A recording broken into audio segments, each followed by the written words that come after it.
Hiakatra ny karama farany ambany, nanambara ny filohan'ny Repoblika Andry Rajoelina ho Malelahady fa hiakatra 5.4 ny karama farany ambany ho an'ireo mpiasa eny anivon'ny sehatra tsy miankina raha toa ka 2 hetsy izany hatramin'ny taona 2024. 2.4 hetsy no karama farany ambany, ny fanarahan'ny mpampiasa sy mpiasa saingy mba ahambony kokoa ny fisondrotana dia nanapa-kevitra ny filoha fa ny fitondram-panjakana no iantoka ny 3,000 fanampiny ho an'ireo mpiasa am-panjakana indray dia isy fiakarany 520 isanjato ny karaman'ireo sokajy ambany, hiakatra 5 isanjato kosa ny karama ho an'ireo mpiasa am-panjakana sokajy farany ambony.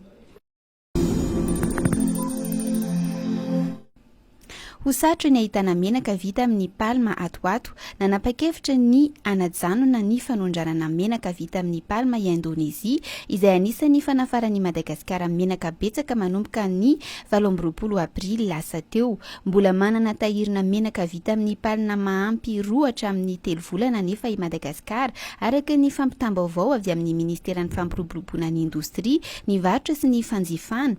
Mbola manana fotoana araka izany ny Ministera hitadiavana vahaolana hoy ny loharanom-baovao iray avy ao amin'ny ministera mba hiatrehana ny mety ho fiantraikan'ny fanapahan-kevitry Indonezia dia mikasa ny ampitombo ny fanafarana avy amin'ny tsena hafa toa ny Malezia sy ny tsena rezionaly any Afrika ary ny tsena Eropeana ny ministera.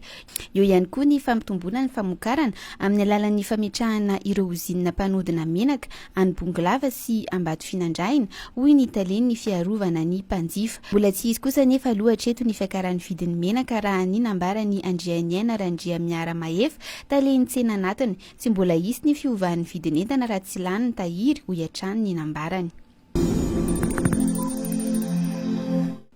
Faritra 10 eto Madagasikara no mbola ahitana trangana Covid-19, miisa 720 tamin'ireo olona 770 nanaovana fitiliana no voamarina fa mitondra ny tsimok'aretina nanomboka ny 13 hatramin'ny 17 aprily araka ny tatitra nataony teo anivon'ny Ministeran'ny Fahasalamam-bahoaka ho Malelahady. Ka toy izao ny fitsinjarana isam-paritra: 12 avy eto Analamanga, 4 avy any Antsinanana ary iray avy any Amorony, Manisy, Sofia. 7 amin'ireo marary 70 manaraka fitsaboana kosa no ao anaty fahasarotana. Tsy nisy ny maty nandritra ny herinandro iny ka mijanona ho 183 ireo olona efa namoy ny ainy noho ny Covid-19 hatramin'ny nidirany teto Madagasikara ny taona 2020.